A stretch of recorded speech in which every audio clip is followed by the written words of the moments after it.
कारण वो सहन नहीं कर पा रहे थे, क्योंकि परशुराम भृगुकुल के वंशज हैं और उन्होंने यज्ञोपवीत धारण कर रखा है। तो जिन्होंने यज्ञोपवीत धारण किया होता है उनको जो है वो नहीं करना चाहिए, गुस्सा नहीं करना चाहिए। ठीक है, तो इसलिए वो परशुराम के वचनों को इसलिए नहीं सहन कर पा रहे थे। फिर अगला प्रश्न है कि लक्ष्मण जो है के कुल में किन किन पर वीरता नहीं दिखाई जाती। अब उन्होंने बताया ना किस किस पर वीरता नहीं दिखाई जाती। ब्राह्मण है जो उनको भगवान के समान समझते हैं, गाय है, देवता है, ठीक है, इनके ऊपर जो है इनके ऊपर हाथ उठाना जो है वीरता नहीं समझा जाता। ठीक है, फिर उसके बाद है कि इनको कहते हैं कि इनको मारने से भी क्या लगता है, पाप लगता है। तो इनको मारने से भी पाप लगता है, इनके ऊपर वीरता नहीं दिखाई जाती। तो इस तरह से ये काव्यांश के प्रश्न उत्तर आपको आएंगे और फिर हम इसके करेंगे, उसके बाद हम करेंगे इसके प्रश्न उत्तर जो कि एनसीईआरटी वाले हैं।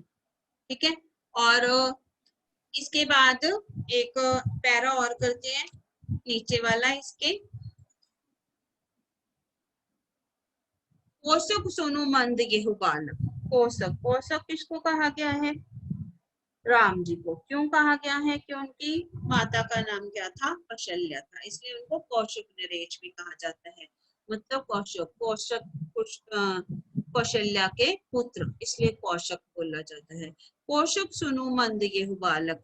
कौशक राम जी को कहते हैं कि ये देखो ये बालक है जो मंद बुद्धि है, मतलब इसका दिमाग नहीं है। कुटिल काल बस निज कुल बालक, ये अपने आप को जो है खुद काल के बस में कर रहा है, मतलब अपनी मौत को खुद बुला रहा है।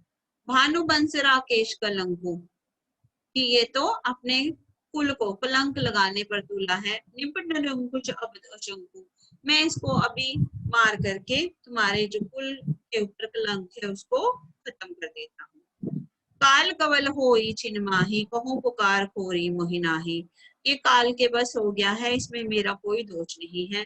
तुम हटको जो चाहो उबारा, कहीं प्रताप बल रोष तुम्हारा। अब वो कहते हैं कि नहीं, आप अपने बल को जो है अपने बल के ऊपर कलंक मत लगाइए, इसको जाने दीजिए। लखन कहूँ मुनि सुजस तुम्हारा, तुम ही अक्षत को भर नहीं पारा। अब लखन जी कह रहे हैं कि तुम्हारा जो दोष है उसको हटा दिया जाएगा। ठीक है, तो तुम ही अक्षत को बनने पा रहा, तुम्हारे रहने को जो है, तुम्हारे रहने को जो है रखा जाएगा, मतलब तुम्हारी जो प्रेजेंस है उसको रखा जाएगा। अपने मुंह तुम आपन करनी। अब अगर तुम अपने मुंह से अपनी प्रशंसा कर रहे हो, बार अनेक भांति बहुबरनी, तो तुम जो है अपनी बड़ाई आप कर रहे हो।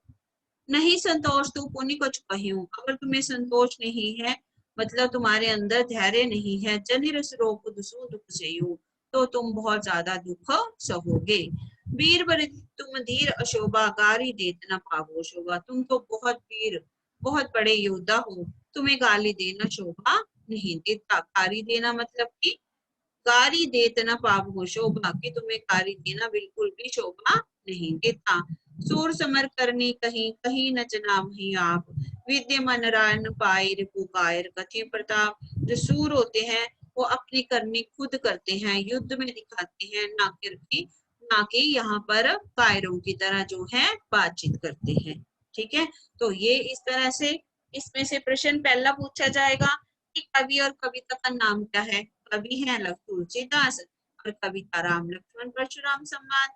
फिर दूसरा प्रश्न 2 नंबर का ये हो गया। दूसरा प्रश्न 2 नंबर का कि कौशिक किसे कहा गया है। अब मैंने आपको बताया कि कौशिक कौन है। कौशिक कौन है, यहाँ पर कौशल्या के पुत्र हैं जो कौशिक। कौशिक कौन है, कौशल्या के पुत्र अर्थात श्री राम। कौशिक यहाँ पर श्री राम है। फिर है परशुराम ने विश्वामित्र को क्या करने की चेतावनी दी। परशुराम ने विश्वामित्र को क्या कहा कि आप तो मुनि हैं, आपको ये बातें शोभा नहीं देती, मतलब कि गुस्सा करना शोभा नहीं देता। फिर है परशुराम की क्रोधपूर्ण बातों का लक्ष्मण ने क्या उत्तर दिया। लक्ष्मण ने कहा कि आपन मुंह तुम आप ही करनी, कि तुम तो अपने मुंह से, आपन मुंह तुम आप ही करनी, कि तुम तो अपने मुंह से अपनी बड़ाई कर रहे हो, तो ऐसा करना तुम्हें बिल्कुल भी शोभा नहीं देता। फिर है शूरवीर और कायर के बारे में क्या कहा है कि शूरवीर, सूर समर करनी करही, सूर जो है, जो सूरमा होते हैं, वो तो अपनी करनी है अपने मुंह से बखान नहीं करते, उनकी करनी तो जाकर के युद्ध भूमि में होती है। रिपु कायर कथि बरदापू, जो दुश्मन का जवाब है, वो दुश्मन की दुश्मनी का जवाब है, वो कहाँ जाकर के देते हैं, वो तो वहां जाकर के युद्ध भूमि में जाकर के देते हैं। तो इसलिए तुम्हारी जो करनी है उसका जवाब तुम जाकर के युद्ध भूमि में देना। ठीक है, समझ आ गया आपको? चलिए अब ये हो गए हमारे काव्यांश। कल हम करेंगे इसके प्रश्न उत्तर। आप ना एक कॉपी पेन लेकर जरूर बैठना, और ये जो प्रश्न मैंने आपको रिपीट किए हैं, इन क्वेश्चनों के आंसर आपने लिखने हैं 3 पैराग्राफ के। ठीक है, गुड आफ्टरनून।